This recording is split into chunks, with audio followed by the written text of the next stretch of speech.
Hello and welcome back to another video.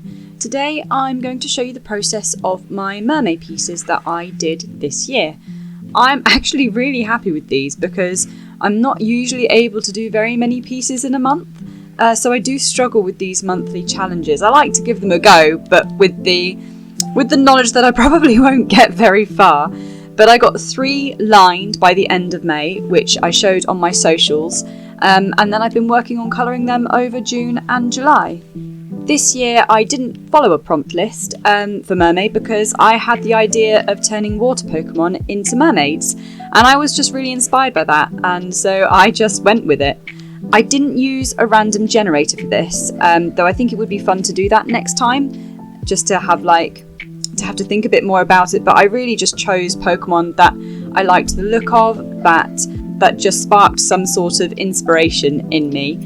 In 2 of these pieces, I did also blend the unevolved Pokemon with their evolved version, which may be technically not following the original idea of what a single Pokemon would look like as a mermaid, but it's fine. It's my challenge for me, so I just went with what I wanted to do. But also the main reason I chose to take a little bit of the evolved versions was just to use certain aspects. For example, I really liked the fins that sort of looked like wings on Finian, and you'll see I did include some black markings on Goldeen to just give it a bit more visual interest. For these pieces, I really wanted to work on my use of colours and textures, as I'm still not really great at shading and colour theory. When I started Seal, I just received Gret Lusky's art book and I was so inspired. She creates absolutely beautiful pieces and uses varying textures, and it inspired me to experiment.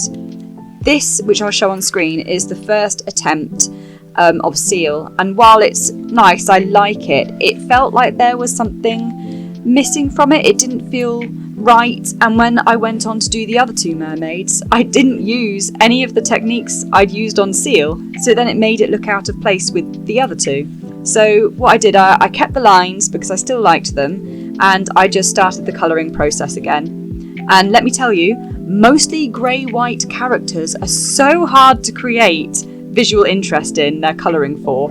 At least it was hard for me. So because of this, I did take some more design liberties with Seal, because colour-wise it's a pretty bland Pokemon, and because it has fur instead of scales, I was stuck for a while on how to give it more texture and visual interest. I ended up including a colour scheme and pattern of real seals, and gave her more of a gave her more of a grey-blue gradient and some more spots. The hair for me was another hurdle, because again, it's, for me, hard to make white interesting. In my first piece, I tried to incorporate some pink and blue in the hair and tried to give it a Northern Lights type of feel. In this one, I just stuck with blue because, at least in its evolved form, it is a water ice Pokemon. So an icy blue toned hair, I think, fit it quite well. So yeah, Seal was definitely the hardest one due to its monochrome colour scheme. I definitely still want to experiment more with different brushes and textures, but maybe sort of more a little at a time, or a little bit here and there, rather than trying to cram it all into one piece.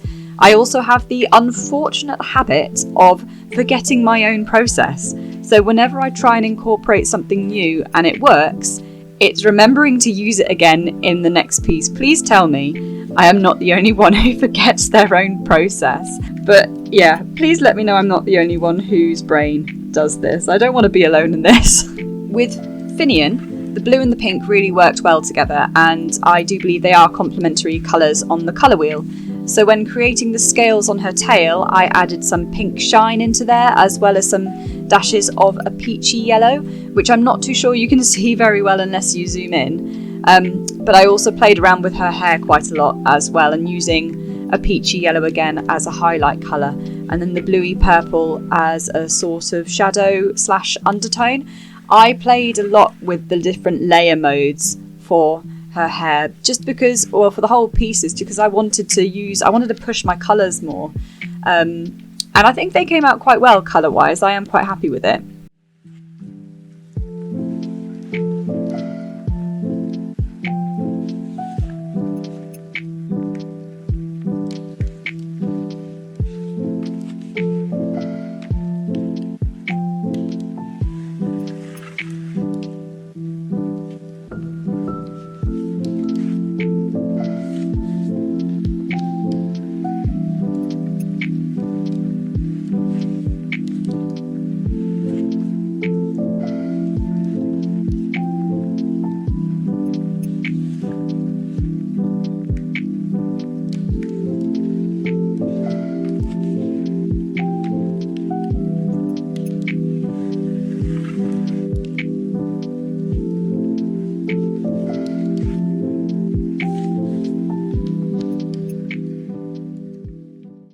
I was really proud of Finian. I thought she was going to be my favourite, but I actually think I like Goldine a little bit more. I was really happy with the lines to start with, and then I started colouring and trying to add more visual interest to it. I was just really happy with how it came out. I actually used a foliage brush from a Ghibli brush pack to give it some colour variation. It had like that jitter colour effect. And that worked really well for the scales. And then I added this green shine as another complementary colour to the orange to just push those colours a little bit more.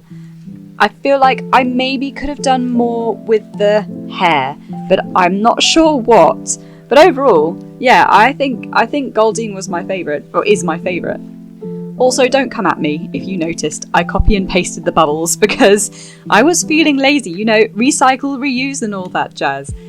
Sometimes you just got to take a little bit of a shortcut, because when you've been working on something for a while, there is a risk of it just losing the motivation for it. So I just couldn't be bothered to do the bubbles, like different bubbles for each piece, so I copied and pasted them.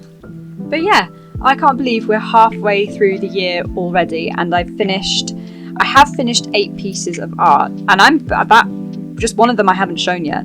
And I'm actually quite happy with that. That's like 1 piece of art per month.